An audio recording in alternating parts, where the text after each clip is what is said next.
Hey guys. Hi everyone. Welcome back to our channel, I Vlog It. So last week, Horror Night Nightmares released their most recent version of their speculation map, and it included a change from Halloween Free / Creep Show to an original house. Now, one of the more interesting things about the original house is that the O of original house had the same emblem as a organisation called the Legendary Truth, who are part of the Halloween Horror Nights lore. So I'm going to hand it over to Laura, who has been doing so much research about these guys, just to tell you a bit more about that, and hopefully we can let you guys know what they're all about. So I just wanted to do a bit of Halloween Horror Nights history. So this is for people who may never have heard of the Legendary Truth, or you may have actually been there at the events during this time. So in short, the Legendary Truth is an organisation that was established by Boris Shuster to investigate paranormal and evil events. Now, the Legendary Truth has featured at Halloween Horror Nights numerous times in different ways, and it did all start in 2008. The event in 2008 definitely had the biggest appearance from the Legendary Truth, and it had the most elaborate backstory as well for any event I think that's ever happened. I'm not going to go fully into details of that event, but I will just sort of run through some key points so you can get the idea of what it was like. So over the course of the months leading up to the event, we learn about Dr. Mary Agana and her various patients and all about their fears as well. Now, where the Legendary Truth comes into this, Boris Shuster, the investigator, is looking for a missing person, and that just happened to be one of Dr. Mary Agana's patients. Now, when he's looking into it, he actually figures out that it's not just one patient, it's 7 patients that have gone missing. So he then schedules a fake appointment with her so that he can meet her, and when he does meet up with her, she disappears. So the story goes, this is when she fully transitioned into Bloody Mary, the icon for that year at Halloween Horror Nights, and as he was the last person who had seen her, he was charged with her murder, but it did later come to light that it wasn't him, and as a result of this, Boris Shuster sets up the Legendary Truth, the Collective, to look into this mystery and see what exactly has happened. So the Collective is a branch of the Legendary Truth, and they were brought in to help investigate the mystery of Bloody Mary, and they did continue as the years went on with different cases as well. Now the Collective is the fans basically. So at this event it became a game that you could play online and in the parks as well. So there was a meet-up on the final night of the event, and it was like a big scavenger hunt looking for clues and trying to solve the case. Another interesting thing with this year's event was this was the most detailed website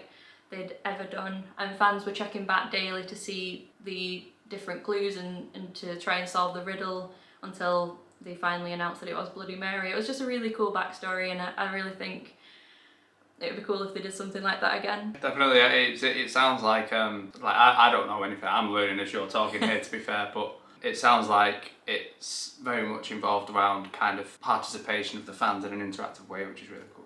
And in this year, this is when they did have decals on the windows. If you look in the New York section of Universal Studios Florida, if you look near the Blues Brothers stage, you will still see a sign that says Boris Shuster, Private Investigator. I think that's pretty cool. Yeah, that's awesome. Would have never have spotted that. So in 2010 was the next time that the Legendary Truth came back, so for 20 years of fear, and again they were used as part of the build-up for the event. Now a lot of this was done on Facebook, and on some of the Facebook pages there'd be drama, politics with the leadership of the Legendary Truth, so a bit of tension in the Legendary Truth camp. So during this time the Collective, so the fans, were given different clues and pictures, and that's what they were using to investigate. Now after a bit of time it emerged it was sort of like a puzzle, and it all pieced together, and what actually happened from that is, unknowingly, the Collective unleashed Fear out of his lantern, and if you didn't know, Fear was the icon for that year. And 2010 was the first time they also had a house. This was the Legendary Truth Wyandotte Estate. So another branch of the Legendary Truth were the Spirit Seekers, and they were the ones who had gone to investigate, and they actually did a live broadcast from the Wyandotte Estate. They'd come up with a machine that actually led the ghosts to them, it lured them in and gathered the spirits towards this machine. Now the Wyandotte Estate is meant to be one of the most haunted houses in America, and it is set in Cary, Ohio. Cary, Ohio comes up a lot with Halloween Horror Nights, and we will touch back on that in another video. The estate was built by Malcolm Wyandotte and his wife Lydia in the 1920s, and as I say, it is meant to be the most haunted house in America. It had been rumoured to be haunted as Malcolm had killed 13 dinner guests, as well as his wife, and then himself. And then, as it's described on the Halloween Horror Nights website for that year, the team is about to get more than they bargained for, as the murdered hear their call and answer with terrible violence. I also read as well, and if anybody went through this house, please do let me know if this is true. They did have live cameras set up through this house, and it broadcast live onto the website. I'd be interested to know if that was true, and if anyone saw that. So the Legendary Truth came back in 2012 with a game called Legions of Horror. This game basically invited fans to join one of 6 legions, which I'm going to attempt to pronounce now. So the legions were called Mascorian, Morphin, Strengoir, Cerabin, Kerazan, and finally, Bacanoid. Yeah, so players joined one of these 6 legions, and basically each legion was a little bit different in its traits and characteristics, and players could actually interact with other players within their legion. As the game kind of progressed throughout the event, you learned about the ancestry and origin of your legion, effectively, and as part of that you basically found out the date and location of how your legion was formed, and then piecing the bits of the puzzle together you ended up finding out the origins of some of the Halloween Horror Nights icons, and also some of the Universal monsters, classic monsters as well, like Frankenstein, Bride of Frankenstein, the Wolfman, and Creature from the Black Lagoon and stuff like that. And it sounds like another really cool way that they kind of allowed audience or kind of fan participation in the event. And yeah, it seems really cool. I'd love to do something like this, especially if we had like longer, because we go like 8 or 9 times, and it's not like we run out of things to do. Like we're having fun all the time. Something like this would add an extra element, which would, yeah, I'd be very grateful for it in my opinion. Me too. Yeah. So if you attended that year and you joined a legion, let us know in the comments down below what legion you were a part of. Then in 2013, there again was a bit of a build-up to the Halloween Horror Nights event that year. This was at Halloween Extreme in Orlando, and they had a little snippet of the Legendary Truth there. Dr. Thorncastle was the director of the Legendary Truth at this point, and he goes on to be that for the next few years as well. And he hints at sort of the drama and politics from the Facebook, and then also about a new game that they've brought in, which would be investigating the Legions of Horror from the previous year. With this year, it worked in a similar way to 2008, where people could investigate online and also in the park as well, so there's something for everyone. So in 2013, long distance fans could help the investigation online. They'd get different clues and they'd be getting different ones than the in-park investigators. So the in-park investigators would do tasks and they'd earn points and badges for doing certain tasks around the park. So they get points for going through houses if they touch the card at the end to the scanner, and that go onto their online profile for that year. And then on certain nights, which were the frequent fear nights, they'd be given different challenges and missions to do, such as doing all the houses in a certain order that was selected by Universal. Some of these challenges, such as what order you did the houses in, were probably experiments by Universal for, you know, kind of crowd control and directing certain people in a certain direction in order to keep the wait times low for some of the houses, maybe. But it's still a cool challenge on that. And for some missions, you'd do the house and then you'd be told to go to a certain part of the park, you'd meet a certain scare actor or someone from the art and design team, and again it would go on to be a bit like a scavenger hunt where you'd have to find one of these stickers. I found a picture, I'll put that in, and you scan your card to that and you get, again, points. And just basically as the event went on, there was more and more challenges. Now 2013 was the year that The Walking Dead was absolutely every single scare zone, so I think it was a way to keep things fresh as well. I didn't go before 2018, but you know, I'd be livid if like every scare zone was the same.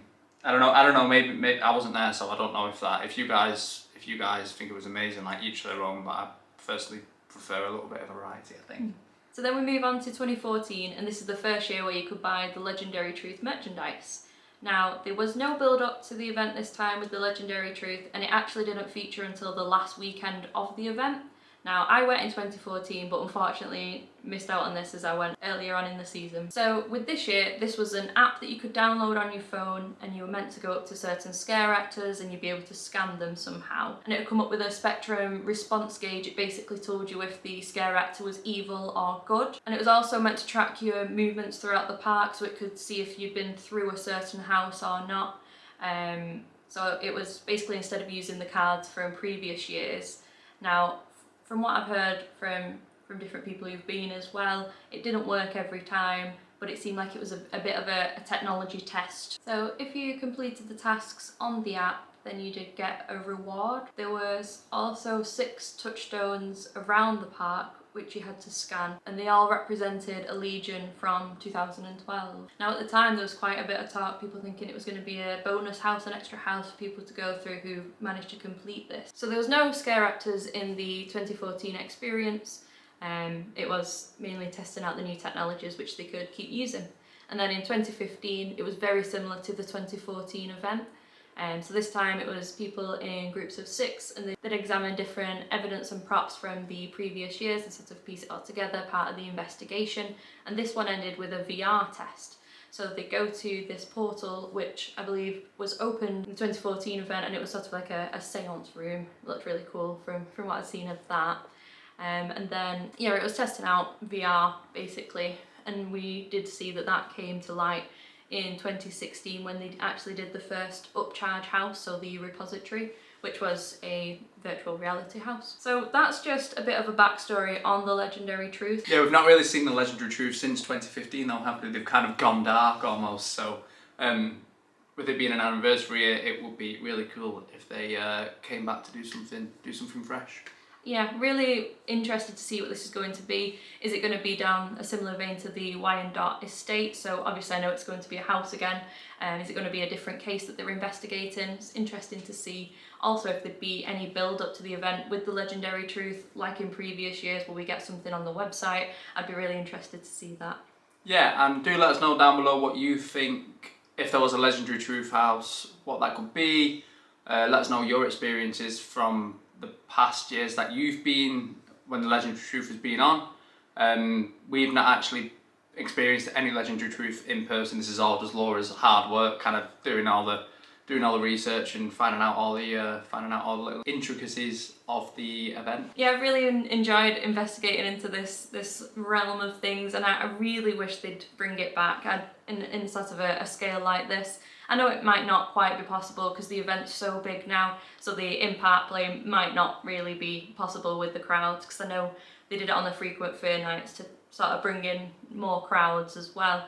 But it'd be interesting to see if there will be any build-up. But if you like us and you've not been before, when the Legendary Truth has been a part of Horror Nights, is that something that you'd be interested in seeing as well? Yeah, and with that being said, if you have liked this video, please do feel free to give us a big thumbs up. And do subscribe to the channel for our future videos as well. Thanks for tuning in, guys. Thanks for watching. Bye. Bye.